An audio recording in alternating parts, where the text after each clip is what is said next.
తెలంగాణ రాష్ట్రం అనగారిన వర్గాలకు నిలయం. నేను కులగణన చేపడతా అని చెప్పి మొదలుపెట్టి బీసీ కులగణన అని చెప్పి ఆర్భాటం చేసి అబాస్ పాలైపోయాడు. జనరల్గా 2011లోనే జనాభా లెక్కల ప్రకారంగా తెలంగాణ రాష్ట్రం 3,65,00,000. 2025 అంటే 14 సంవత్సరాల తర్వాత ఎంత జనాభా పెరుగుతుందో మనకు అర్థం కావాలి. ఎస్సీల జనాభా 15% నుంచి 17.5% పెరిగినట్టుగా, ఎస్టీల జనాభా 9 నుంచి 10.5% పెరిగినట్టుగా, బీసీల జనాభా 52% నుంచి 46.5% తగ్గిన విధంగా ఇట్లా ఓసీల జనాభా అని చెప్పిండు. ఎంత బాధ అనిపించే సిగ్గుమాలితనం వాళ్ళదంటే, ఒకసారి ఆయన జనాభా లెక్కలు తీసిన తర్వాత ప్రజల నుంచి వచ్చినటువంటి వ్యతిరేకతని ఇవాళ తట్టుకోలేక లేదు మళ్ళీ సెకండ్ టైం కూడా చేస్తా అని చెప్పిండంటే, కాంగ్రెస్ పార్టీకి అనగారిన వర్గాల పట్ల, మరీ ముఖ్యంగా బీసీ ప్రజల పట్ల ఏ చిత్తశుద్ధి ఉందో మనకు అర్థం కావాలి.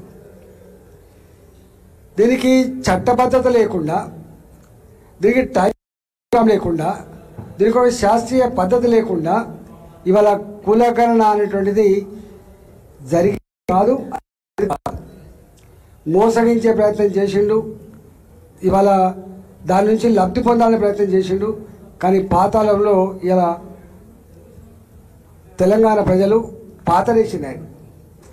అందువల్ల నేను టీచర్లకి వినమ్రంగా విజ్ఞప్తి చేస్తున్నా. గతంలో డిఏలు ఇవ్వకుండా మోసం చేసినాడు కేసీఆర్. 317 జీవో ఇచ్చి కంటి మీద కొనుక్కు లేకుండా చేసినాడు కేసీఆర్. ఇవాళ సిపిఎస్ విధానం రద్దు కావాలని చెప్పి అనేక సంవత్సరాల పోరాటాలు చేస్తున్న టీచర్లు, ప్రభుత్వ ఉద్యోగులు కేంద్ర ప్రభుత్వం డేట్ ఇచ్చింది.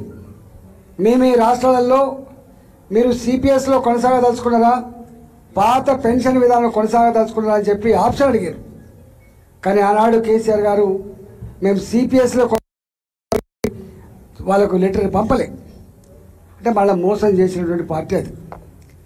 ఈయన గారు అధికారంలో వచ్చిన వెంటనే 317 సవరణ చేస్తా, సిపిఎస్ విధానాన్ని రద్దు చేస్తా, డిఏలన్నీ కూడా పే చేస్తా, రిటైర్డ్ ఉద్యోగులకు తక్షణమే వాళ్ళ బెనిఫిట్స్ ఇచ్చే ఏర్పాటు చేస్తా. ఒక్కటి కూడా అమలు కాలే. ఇవాళ చివరికి రిటైర్డ్ ఉద్యోగి తన బెనిఫిట్స్ రావాలంటే చేసుకుంటే తప్ప, లంచాలు ఇస్తే తప్ప రిటైర్డ్ ఉద్యోగుల బెనిఫిట్ వస్తలేవంటే ఎంత దయనీయమైన పరిస్థితి ఉందో మనకు అర్థం కావాలి. ఇవాళ దీనికి 9 సంవత్సరాలు పట్టింది కేసీఆర్ మీద వ్యతిరేకత రావడానికి.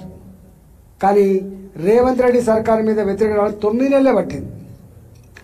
నేను మా టీచర్లకి, ఇక తెలంగాణ సమాజం అంతా కూడా కొండ నాలుకకు మందెత్తే ఉన్న నాలుక పోయినట్టుగా కేసీఆర్ పోతే బాగుపడతాని చెప్పి భావించినాం. కానీ ఇక పేన మేయించలు పొయిలబడ్డ అయిపోయింది. ఈ రేవంత్ రెడ్డి సర్కార్ ఇచ్చిన మాట అమలు చేసిన నమ్మకం లేదు.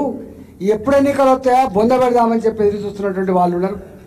ఇవాళ ప్రభుత్వ ఉద్యోగుల, టీచర్ల సమస్యల పరిష్కారం కావాలంటే అంకుశం తీసుకొని పొడవాలి. వీళ్ళకు ఆ పొడవాల్సింది భారతీయ జనతా పార్టీ మాత్రమే. అసెంబ్లీలో భారతీయ జనతా పార్టీ శాసనసభ్యులు ఉన్నారు. రేపు శాసన మండలిలో కూడా భారతీయ జనతా పార్టీ ఎమ్మెల్సీలు కనుక ఉంటే ఇవాళ ఈ ప్రభుత్వం మీద సిపిఎస్ విధానం రద్దు కోసం కావచ్చు, 317 జీవోలు జరిగిన అక్రమాలు కావచ్చు, ఇవాళ డిఏలు ఇచ్చే పోరాటాలు కావచ్చు. ఒక్క మాట చెప్పాలంటే కేజీబీవీలలో ఉన్నటువంటి స్కూళ్ళల్లో పనిచేసే టీచర్లు ఎన్ని బాధలు ఉన్నాయో మాకు ఇచ్చే దుఃఖం వస్తుంది. మోడల్ స్కూల్ అన్నిటికంటే టాప్ స్కూల్స్ అని చెప్పి అలా జాయిన్ అయితే ఇవాళ మోడల్ స్కూల్స్లో పనిచేసే టీచర్లు ఇవాళ ఎందుకు వచ్చిన వీళ్ళకు ప్రభుత్వ స్కూళ్ళలో పోయినా బాగుండని చెప్పి వాళ్ళు భావిస్తారు. ఇవన్నిటి మీద రేపు మాట్లాడగలిగేది, కొట్లాడగలిగేది భారతీయ జనతా పార్టీ మాత్రమే. ఇవాళ టీఆర్ఎస్ అయితే ఇక్కడ పోటీ చేస్తలేదు. కాంగ్రెస్ వాళ్ళు ఏమనుకుంటున్నారంటే ఎవరు గెలిచినా మా దాంట్లోకి వస్తారు కదా అనుకుంటారు. ఒకవేళ ఇక్కడ గెలిచి వాళ్ళ దాంట్లో కనుక పోతే కట్టు బానిస లెక్క ఉండవలసిందే. మన మీద జరుగుతున్నటువంటి అక్రమాలు చూస్తూ సంతకాలు పెట్టవలసిందే తప్ప ప్రశ్నించేటువంటి సత్తా అధికార పార్టీలో ఉన్నటువంటి ఎమ్మెల్యేలకు ఉండదు. కాబట్టి రేపటి కాలమంతా ప్రశ్నించాల్సి అక్కర ఉంది, కాబట్టి కొట్టవలసి అక్కర ఉంది, కాబట్టి ప్రస్తావించాల్సి అక్కర ఉంది. కాబట్టి ఇవాళ అధికార పార్టీ మీద పోరాటం చేయగలిగినటువంటి party, బరిగీసి కొట్లాడే party Bharatiya Janata party.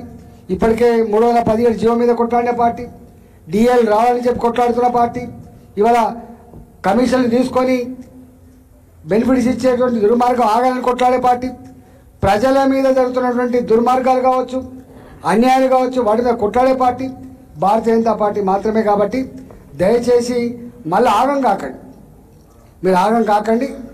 బాగా మరి మీకు హామీ